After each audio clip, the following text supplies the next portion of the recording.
సార్వత్రిక ఎన్నికల్లో ఘోర పరాభవం తరువాత వైసీపీ అధినేత జగన్మోహన్ రెడ్డిలో భవిష్యత్తు భయం మొదలైందని, ఒక్క ఓటమి 100 సమస్యలను ఆయన ముందుకు తీసుకురాబోతుందని, జగన్మోహన్ రెడ్డికి డేంజర్ బెల్స్ మోగడం ఖాయం అంటూ కొన్ని వార్తలు ఇప్పుడు సోషల్ మీడియా వేదికగా చక్కర్లు కొడుతున్న నేపథ్యంలో ఆ వార్తల మీద మనం విశ్లేషణ చేసుకునేటువంటి ప్రయత్నం చేద్దాం. ప్రస్తుతం మనతో పాటు ఉన్నారు ప్రముఖ రాజకీయ విశ్లేషకులు కృష్ణకుమారి గారు. మేడంతో మాట్లాడదాం. మేడం నమస్తే. మేడం నమస్తే. ఆంధ్రప్రదేశ్లో వైసీపీ అధినేత జగన్మోహన్ రెడ్డి మొన్న ఎన్నికల్లో ఘోర పరాభవాన్ని చవిచూడాల్సి వచ్చినటువంటి నేపథ్యంలో ఆయనకి భవిష్యత్తు భయం మొదలైంది అని, మొన్న ఒక్క ఓటమే ఆయనకి 100 సమస్యలను తీసుకురాబోతుంది, ఇక జగన్మోహన్ రెడ్డికి డేంజర్ బిల్స్ మోగడం ఖాయం అంటూ కొన్ని వార్తలు అయితే వస్తూ ఉన్నాయి. వీటి మీద మీ విశ్లేషణ ఏంటి మేడం? అవునండి, 100 ఏంటి 1000 కూడా రావచ్చు. అది ఏ రోజుకి ఆ రోజు సంఖ్య పెరుగుతా పోద్ది అంటారా? ఇప్పుడు మన రైల్వే టికెట్ బుక్ చేసుకున్నప్పుడు మన నంబర్ తగ్గుతూ ఉంటుంది, వెయిటింగ్ లిస్ట్ మనకు తగ్గుతుంటుంది. అంటే తగ్గుతున్న దాన్ని బట్టి మనకు సీట్ కన్ఫర్మ్ అవుద్దని మనకు ఒక నమ్మకం. ఇక్కడ పెరుగుతుంటుంది. అంటే రోజుకోటి బయటకు వస్తాయి, మరి దానికి సమాధానం చెప్పుకోవాల్సిందే కదా. ఇప్పుడు మొదటి రోజు శాంపిల్ కింద ఆడుదాం ఆంధ్ర 100 కోట్ల అవినీతిది వచ్చింది. అది వచ్చేసరికి ఏం చేశారు, కొంచెం ఎట్లయినా సరే గుక్క తిప్పుకోలేకుండా అయ్యారు. ఒక్క నిమిషం అప్పటికే ఓడిపోయి ఆ ఓటమి తాలూకు బాధలో ఉన్నారు వాళ్ళు. సరే అక్కడి నుంచి అమ్మయ్య అనుకునే లోపు రుషికొండ వివాదం వచ్చింది. రుషికొండ వివాదం రాగానే వాళ్ళు ఏం చేశారు అంటే ఈవీఎంలు ట్యాంపరింగ్ అని చెప్పి మొదలెట్టారు. అంటే ఇప్పుడు వీళ్ళు ఏ సమస్య వచ్చినా సరే, అంటే వాళ్ళ మీద ఏ అవినీతి విషయం బయటకు వచ్చినా సరే ఏదో ఒక దాన్ని ఎత్తుక్కోవాలి. ఇప్పుడు డైవర్షన్ పాలిటిక్స్ కోసం వాళ్ళు ఆ డైవర్షన్ పాలిటిక్స్లో భాగంగా వాళ్ళు ఇప్పుడు ఒక్కొక్కటి అన్వేషిస్తూ ఉన్నారు. ఏమి మన అమూల్ పొదిలో పెట్టుకుందామా అని. ఎందుకంటే ఇది ఆగదు, రోజుకొకటి వస్తూనే ఉంటుంది. ఇప్పుడు రుషికొండది ఇంకా దాని మొత్తం విశ్వరూపం వికృత రూపం ఇంకా ప్రపంచానికి తెలియలా, ఇంకా చాలా తెలియాల్సింది ఉంది రుషికొండ విషయంలో. అది అయిపోయింది. అది అలా ఉండగా ప్రతి జిల్లాలోనూ పార్టీ ఆఫీసుల కోసం ల్యాండ్స్ కేటాయించుకోవటం, తాడేపల్లిలో వాళ్ళ పార్టీ ఆఫీసు కేంద్ర కార్యాలయాన్ని కూల్చివేసే విషయం బయటికి రాగానే ఇవన్నీ కూడా బయటకు వచ్చినాయి. ఏది ఈ బిల్డింగులన్నీ బయటకు వచ్చినాయి. సరే ఇప్పుడు ఈ బిల్డింగుల మీద ఏం సమాధానం చెప్తారు? ఆ రాష్ట్రంలో రిషికొండ తప్పితే, అలాగే తాడేపల్లి ప్యాలెస్లో బ్యూటిఫికేషన్ చేసుకోవటం తప్పితే, సొబగులు తీర్చిదిద్దడం తప్పితే ఆ రాష్ట్రంలో ఎక్కడ తట్టమట్టి ఎత్తిపోయలేదు అనేది వాస్తవం. కానీ రాష్ట్రంలో రోడ్ల కోసమో ఇంకొక దానికోసమో తట్టమట్టి ఎత్తి పొయ్యకపోయినా కానీ వాళ్ళ పార్టీ ఆఫీసులో అయితే మరి ఆ విధంగా ఎట్లా వచ్చినాయి? ఆ పార్టీ ఆఫీసులో అట్లా కడుతూ ఉంటే సహజంగా ఎవరికైనా మనం ఒక రోడ్లో వెళ్తూ ఉంటాం, ఒక కొత్త కన్స్ట్రక్షన్ ఏదో వస్తుంది, ఎవరిదబ్బా ఇది అని ఒక్క నిమిషం అనుకుంటాం. ఇంకో 4 రోజులు పోయిన తర్వాత ఇంకొంచెం మంచిగా కడుతున్నారు అనుకోండి, ఎవరిదై ఉంటుంది? ఇది ఏమన్నా హాస్పిటలా, ఇదేమన్నా సినిమా హాలా, లేదంటే ఇదేమన్నా మాలా, ఏదైనా షోరూమా ఏంటా అనేది మనమైతే ఆలోచించకుండా అయితే ఉండలేం కదా. మరి అలాంటిది ఆంధ్రప్రదేశ్ ప్రజలకి ఏమన్నా అయ్యిందా? వాళ్ళందరికీ ఏమన్నా మసకబారినాయా వాళ్ళ కళ్ళు? వాళ్ళ ఊర్లో ఒక బిల్డింగ్ కడుతుంటే ఇది ఎవరిది అనేది ఎవరు ఎందుకు ఆలోచించలేకపోయారు? అంటే ఈ లెక్కన నాకు అనిపిస్తుంది, ఏమి నోరెత్తి ఏమి మాట్లాడితే జగన్మోహన్ రెడ్డి దగ్గర నుంచి ఏమి చవి చూడాల్సి వస్తుందో.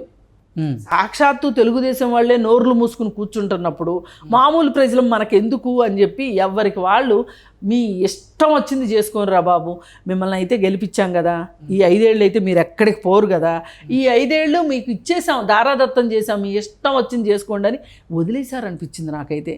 ఒక నిరాసక్తత వచ్చింది ప్రజల్లో. లేకపోతేనండి అసలు ఎవరికి తెలియకోకుండా ఉంటుందా అన్ని బిల్డింగులు కడుతుంటే? పైగా బిల్డింగులు కూడా ఏమన్నా చిన్న చిత్తగా బిల్డింగ్లా?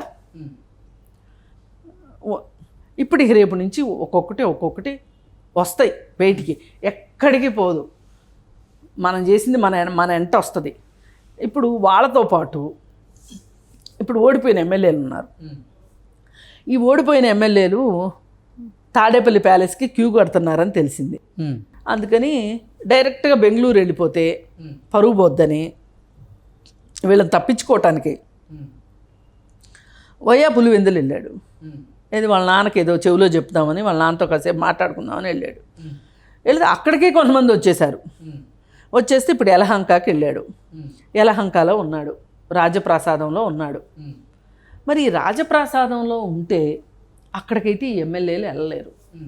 వెళ్తే కాల్ చేసి ప్యాలెస్ లోపలే పూజ చేసినా చేస్తాడు. అంటే మాజీ మంత్రుల్ని ఆయనే అసలు యలహంక ప్యాలెస్కి రప్పించుకుంటున్నారు, అక్కడ మాజీ మంత్రులతో భేటీ కాబోతున్నారంటూ కూడా కొన్ని వార్తలు చూసాము. మాజీ మంత్రులకి ఉంటుంది, ఎందుకంటే చేసిన అవకతవకలు మనం ఎలా తప్పించుకోవాలి, ఎలా చేయాలి ఏంటి అనేది. ఎమ్మెల్యేలు ఎందుకు రానిస్తాడు? ఎమ్మెల్యేలు రానివ్వడు కదా. పైగా ఎమ్మెల్యేల డబ్బులు కూడా కొన్ని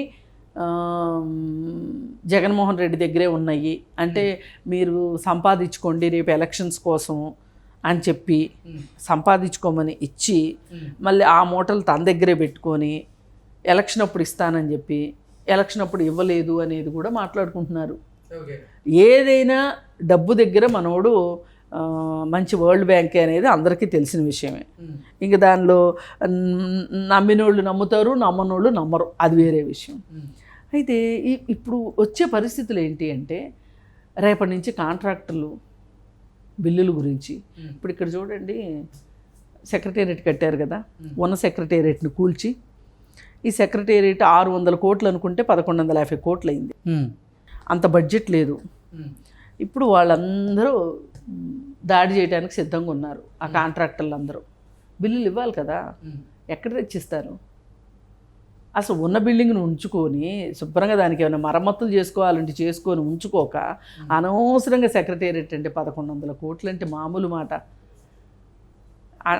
అంటే అప్పిస్తున్నారు కదా అని సోక్ చేసుకున్నట్లుంది కదా ఇది. మరి ఇదే పని మనోడు చేసింది, బాబాయిని చూసే అబ్బాయి కూడా చేశాడు. ఈ పరిస్థితుల్లో ఇంకా ఇంకా రాబోయే సమస్యలు ఏముంటాయి అంటే ఈ రోజుకి మొన్న కూడా ఈ వాలంటీర్లు శాలరీతో పాటు 200 రూపాయలు పేపర్ ఎలివెన్స్ ఇస్తున్నారు. ఇప్పటికీ ఇస్తున్నారు. ఇప్పుడు సాక్షికి ప్రతీ నెల అడ్వర్టైజ్మెంట్ల రూపంలోనూ ఈ పేపర్ రూపంలోనూ ఆదాయం వస్తుంది. దాని గురించి ఆలోచిస్తారు కదా, పునరాలోచిస్తారు కదా. మళ్ళీ ఇది కాకుండా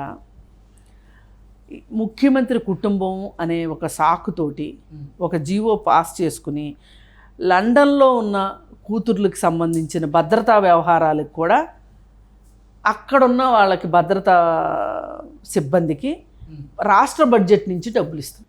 ఓకే, ఇది ఎంతవరకు కరెక్టు? ఇప్పుడు రేపు పొద్దున్న తీస్తారు కదా, అన్నీ తీస్తారు కదా, ఎక్కడికి పోతాయి? తీసినప్పుడు ఇప్పుడు వాళ్ళు సరిపోనట్లు ఇప్పుడు ఈ 1000 మంది భద్రతా సిబ్బందిని నియమించుకున్నారు. అసలు 1000 మంది భద్రతా సిబ్బంది అవసరమా అండి? అంటే నువ్వేమైనా చీకటి వ్యాపారాలు చేస్తున్నావా? లేకపోతే నేను ముఖ్యమంత్రి కంటే నేను గనుణ్ణి అనిపించుకోవటం కోసం 1000 మంది సిబ్బందిని పెట్టుకున్నావా? ఎందుకు నీకు 1000 మంది సిబ్బంది? అసలు దావోద్ ఇబ్రహీం లాంటి వాడికి కూడా స్మగ్లింగ్ బిజినెస్ చేసేవాడు, మాదక ద్రవ్యాల వ్యాపారం చేసేవాడు, వాడికి కూడా 1000 మంది సిబ్బంది ఉన్నారని అయితే నేను అనుకోవట్లా. ఈ 1000 మంది సిబ్బందికి శిక్షణ ఇచ్చేది ఎవరు?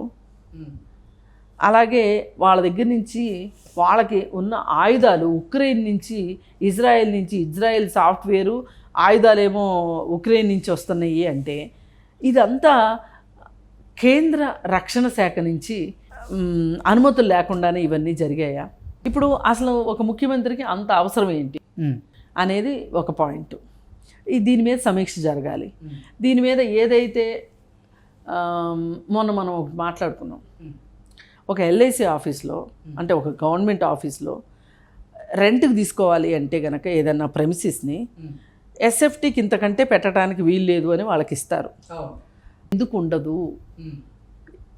ఆడిట్ ఉండాలి కదా, ఇది ప్రజల డబ్బులే కదా, ప్రజల ట్యాక్స్ల డబ్బులే కదా అనేది ఒక సమస్య. ఇప్పుడు ఇంకా ఇంకా ఇంకా లాగితే కనుక బయటికి ఈ 100 పార్టీ ఆఫీసులు 26 పార్టీ ఆఫీసులు మహల్స్ ఏవైతే ఉన్నాయో వీటికి అసలు లెక్క చెప్పాలి, డబ్బులు ఎక్కడి నుంచి వచ్చినాయి అని. వాళ్ళు సింపుల్గా చెప్తారు, మేము ఎలక్ట్రల్ బాండ్స్ ద్వారా వచ్చినాయి మాకు డబ్బులు, అది మా పార్టీ ఇదే అని చెప్పొచ్చు.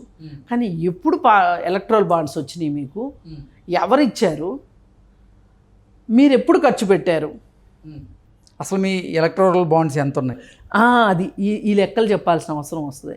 అంటే ఇప్పుడు దాకా ఏంటి అంటే తానే తీసుమారు కానన్నట్లు ఎవరికి నేను సమాధానం చెప్పాల్సిన అవసరం లేదు అన్న పరిస్థితిలో నుంచి ఇవాళ జగన్మోహన్ రెడ్డి ఏ పరిస్థితిలో పడ్డాడంటే, ఒక ఆర్టీఐ ద్వారా అప్లై చేసినా కానీ, ఒక వెబ్సైట్లో చూసిన సమాచారాన్ని బట్టి కానీ ప్రతిదానికి సమాధానం చెప్పించగలిగిన వాడు గనక ఆ అధికారంలో ఉంటే గనక సమాధానం చెప్పాల్సిన పరిస్థితిలో ఉన్నాడు. పైగా ఇప్పుడు అతనికి ప్రతిపక్ష హోదా కూడా లేదు. అయితే అతను ఏం బేరం పెడుతున్నాడు, నేను ప్రతిపక్ష హోదా ఇస్తేనే నేను అసెంబ్లీకి వస్తాను అన్నట్లుగా అతను ఒక బేరం పెట్టాడని తెలుస్తుంది.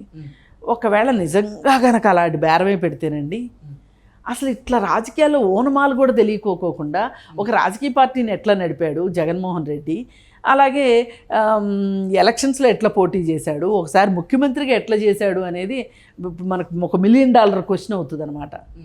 ఇప్పుడు ప్రతిపక్ష హోదా రావాలి అంటే 10% సీట్లు వస్తేనే ప్రతిపక్ష హోదా వస్తుందని ఎక్కడా లేదు, ఎక్కడా రాసి పెట్టలేదంటూ కూడా ఆయన లెటర్లో పొందుపరచడం జరిగింది. పొందుపరిచారు, కానీ లేకపోతే ప్రతిపక్ష హోదా కోల్పోయింది పోయినసారి కాంగ్రెస్ అని ఇవన్నీ ఎందుకు మాట్లాడతారండి? లోక్సభలో ప్రతిపక్ష హోదా కోల్పోయింది కదా పోయినసారి సీట్లను బట్టి కాంగ్రెస్ పార్టీ, మరి అనుకోకుండా ఎలా ఉంటారు? అంటే ఇప్పుడు ఈయన చెప్పినట్లు హుజూర్ అని జీవోలు మార్చే అధికారులు ఉంటే అది వేరే విషయం. ఇప్పుడు మీ పప్పులు ఉడకవు కదా, మీ ఆటలు సాగవు కదా. మరి ఇప్పుడైతే రూల్ బుక్ ప్రకారం వెళ్ళాల్సిందే కదా. ఒక రూల్ బుక్ కొడితే ఉంటుంది కదా, మీకు ఇష్టం ఉన్నా ఇష్టం లేకపోయినా రూల్ బుక్ ప్రకారమే వెళ్తారు. పైగా అధికారంలో ఉంటే మీరు ఏదైనా చేసుకోవచ్చు, చూసి చూడనట్టు పోవచ్చు. కానీ ఇప్పుడు అట్లా చూసి చూడనట్టు పోవటానికంటే కుదరదు. అందుకని ఏది ఏమైనా సరే ఇవాళ జగన్మోహన్ రెడ్డికి ఈ వీటితో పాటుగా అవినాష్ రెడ్డి రేపు దోషిగా తేలితే గనక, అవినాష్ రెడ్డి నా దృష్టిలో దోషిగా అనిపించట్లేదు, అతను చెప్పిన విధానాన్ని బట్టి చూస్తే అతను ఆ నేరం చెయ్యలేదు అని నా మనసు కనిపిస్తుంది అని అవినాష్ రెడ్డిని వెనకేసుకొచ్చాడు ఒకప్పుడు. ఎవరు? జగన్మోహన్ రెడ్డి. రేపొద్దున ఆ కేసు కనుక నిరూపితమైంది అనుకోండి, అసలు అవినాష్ రెడ్డిని నువ్వు ఇంత ఎందుకు వెనకేసుకొచ్చావు, నీకున్న లాభం ఏంటి అని అడుగుతారు. అలాగే ఇప్పుడు 300 వాయిదాలు ఎగ్గొట్టి కోర్టుకు వెళ్ళా, సిబిఐ కోర్టుకు వెళ్ళా. అలాగే సుప్రీంకోర్టులో రాజకీయ నాయకులకు సంబంధించిన కేసులు ఏమైనా ఉంటే త్వరితంగా చేల్చండి, రాజకీయ నాయకుల అవినీతికి సంబంధించిన కేసులు తేల్చండి అంటే అక్కడ ఆళ్ళు తేల్చలేదు, ఇక్కడ ఈయన ఊపిరి పీల్చుకున్నాడు. రేపు పొద్దున అదేదైనా ముందు పడిందంటే అసలు ఈలోపే ఈయన ప్రతి శుక్రవారం కోర్టుకు వెళ్ళాల్సిన పని. సరే, చాలా సంవత్సరాలు పెండింగ్ అయిపోయింది కాబట్టి వారం కాదు రోజువారీ హాజరు అన్నారనుకోండి, ఈయన అసెంబ్లీ ఉంటే కూడా అసెంబ్లీ మానేసి రోజు సిబిఐ కోర్టుకు రావాల్సిన పరిస్థితి. ఇలా ఇన్ని రకాల సమస్యలు ఉన్నాయి. అతను ఏ మాత్రం ఊహించని విషయం ఇది. అలాగే ఇప్పుడు ఇంకా రోజుకు ఒక సమస్య బయటకు వస్తుంది. మనం రోజుకు ఒక సమస్య గురించి, అవినీతి కుంభకోణాల గురించి మాట్లాడుకోవాల్సి వస్తుంది. పైగా అన్నిటినీ మించి రేపు ఆర్థిక శాఖ కనుక సమావేశం అయితే కనుక మనం తీసుకొచ్చిన అప్పులన్నీ, మన రాష్ట్రంలోకి వచ్చిన ఆదాయం ఏంటి, మన రాష్ట్రంలో మనం ఖర్చు పెట్టింది ఎంత, ఇవన్నీ కూడా ఒక చోటకు చేర్చి చూశారు అంటే ఎక్కడో డబ్బులు ఎక్కడో నేలమాగళ్ళలోకి వెళ్ళిపోయినాయి, ఎవరి బొక్కసాల్లోనూ వెళ్ళినాయి అనేది ప్రూవ్ అవుతుంది. అప్పుడు రాజేంద్రనాథ్ రెడ్డితో సహా జగన్మోహన్ రెడ్డి దాకా అది ఆ ఉచ్చు వచ్చే అవకాశం ఉంది. వాటికి సమాధానం చెప్పుకోవాలి. వీటన్నిటికన్నా ముందు ముఖ్యంగా ఎమ్మెల్యేలు రోజుకొకళ్ళు బయటకు వచ్చి మాట్లాడుతున్నారు. ఇవి కూడా సమస్యే జగన్మోహన్ రెడ్డికి. ఇప్పుడు కాసు మహేష్ రెడ్డి మాట్లాడాడు వచ్చి, ఆయన ఏదో నేను తెలివిగా మాట్లాడాను అనుకున్నాడు, కానీ అందరూ ట్రోల్ చేస్తున్నారు. ఏంటి బాబు, నీకు రోజా అన్ను వీళ్ళే కనిపించారా, ఏ మీ జగన్మోహన్ రెడ్డి మాట్లాడింది నేను తక్కువ అని మాట్లాడుతున్నారు. సరే ఇట్లా ఎవ్వరు బయటకు వచ్చి మాట్లాడినా కానీ వాళ్ళు అబాస్పాలైపోయే పరిస్థితులు ఇవాళ